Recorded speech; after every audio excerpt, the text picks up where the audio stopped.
Now in this lecture we are going to discuss how to estimate very small distances such as the size of a molecule, which is very small and is of the order of 10 raised to the power minus 8 meter to 10 raised to the power minus 10 meter.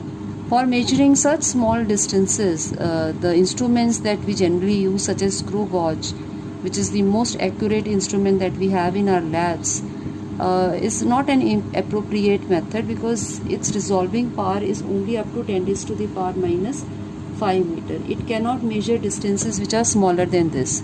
So it may not be suitable for measuring such small lengths. So we cannot use a screw gauge for measuring the size of a molecule. Even an optical microscope, microscope is an optical instrument which is used to see very tiny objects or particles, and we call it optical because light is used in this instrument to see elementary particles. We cannot use this because even this resolving power of this instrument is not as small as is required for observing a molecule. This is because microscope uses light, and light is wave in nature.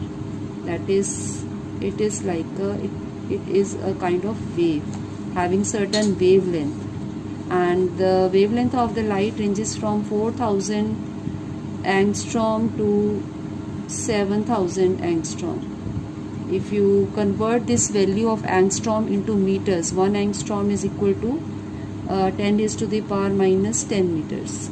If you convert this value into meters, then the wavelength ranges from 4 into 10 raised to the power minus 7 meter to 7 into 10 raised to the power minus 7 meter.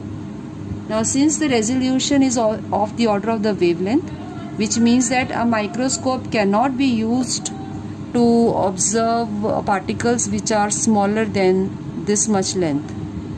So we cannot use an optical instrument to measure the size of a molecule which is smaller than the resolving power of a microscope.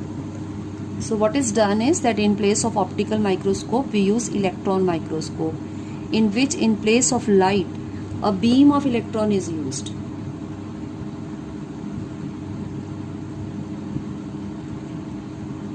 Beam of electrons is used to observe elementary particles such as molecules. Now these electrons they also behave like wave, and they also have got certain wavelength, and that also puts limit on the resolving or this resolution of an electron microscope. However, its resolution is more than the resolution of an optical instrument because its wavelength of an electron beam is smaller than the wavelength of light. And nowadays electron microscope with resolution of 0.6 angstrom, that is 0.6 into 10 raised to the power minus 10 meter, have been built. It means that it can measure distances up to 0.6 into 10 raised to the power minus 10 meters. So we can use an electron microscope to observe molecules and measure their size. Okay, these distances can be measured using an electron microscope. And in place of electron microscope, these days tunneling microscope is also used, which can also measure up to a fraction of an angstrom. Now sometimes we use indirect methods for measuring very small distances. One such example is estimation of size of molecule of oleic acid, in which the size is not measured directly but indirectly. Some other quantities are measured, and using those quantities the size of the molecule is estimated. In this method, what is done, we take a trough and fill it with water. So this is a trough filled with water, and then we make a dilute solution of oleic acid in alcohol. Okay, so we have for that 1 cubic centimeter of oleic acid, and we dissolve it in alcohol. It is dissolved in alcohol to form 20 cubic centimeter of the solution. Okay, then we take 1 cubic centimeter of this solution, which is formed by dissolving 1 cubic centimeter in alcohol to form 20 cubic centimeter of solution. We take 1 cubic centimeter of that solution, and further dissolve it in alcohol to make another 20 cubic centimeter of a solution of new concentration. So what we get is that we get a solution whose concentration now is, we have 1 by 20 dissolved in 20 cubic centimeter of the solution, new solution which is formed. So the concentration comes out to be 1 by 20 into 20, that is 1 by 400 cubic centimeter of oleic acid per cubic centimeter of solution. So this is the concentration of the new dilute solution that has been formed. After this solution has been formed, then some powder which is called lycopodium powder is sprinkled over this water surface, so that when we try to make a thin layer of oleic acid over it, then some oleic acid is, that solution is poured over it, then it evenly and readily spreads over the water surface. So after sprinkling water, what is done there?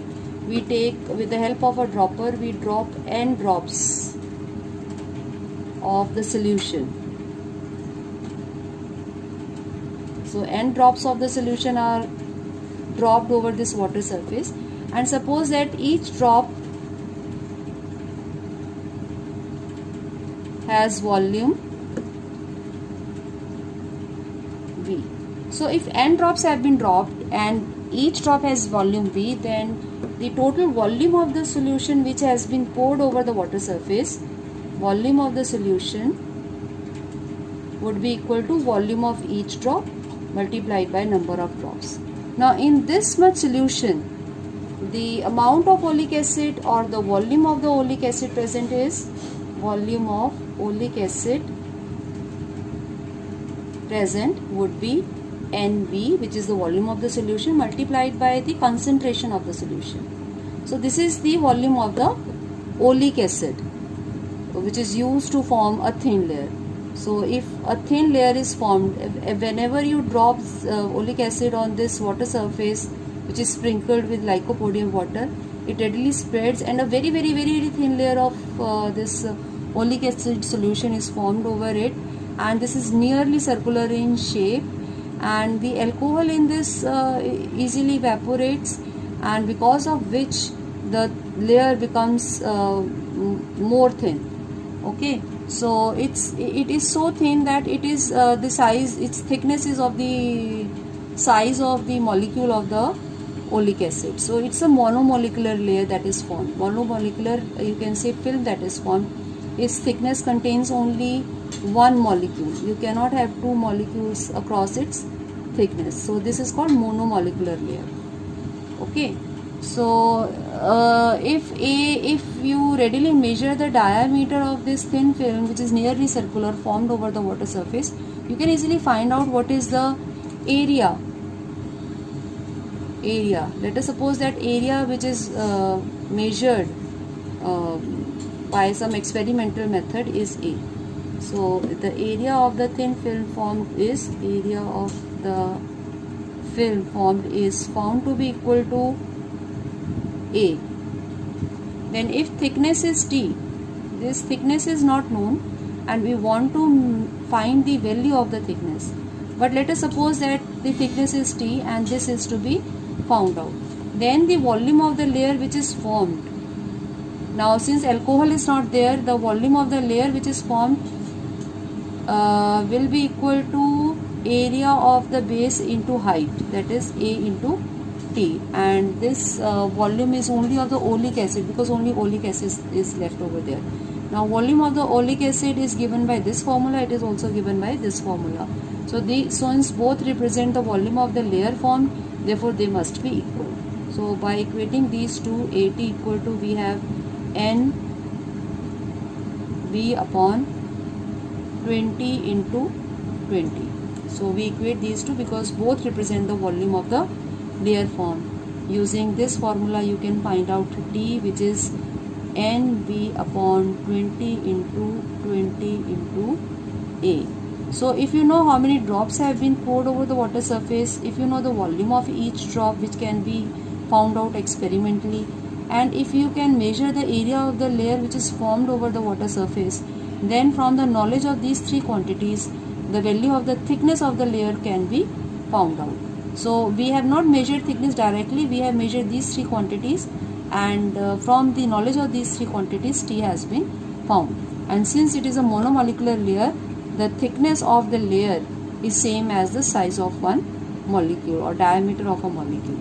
So this is same as the diameter. So in this way, the diameter of one molecule of a oleic acid can be estimated.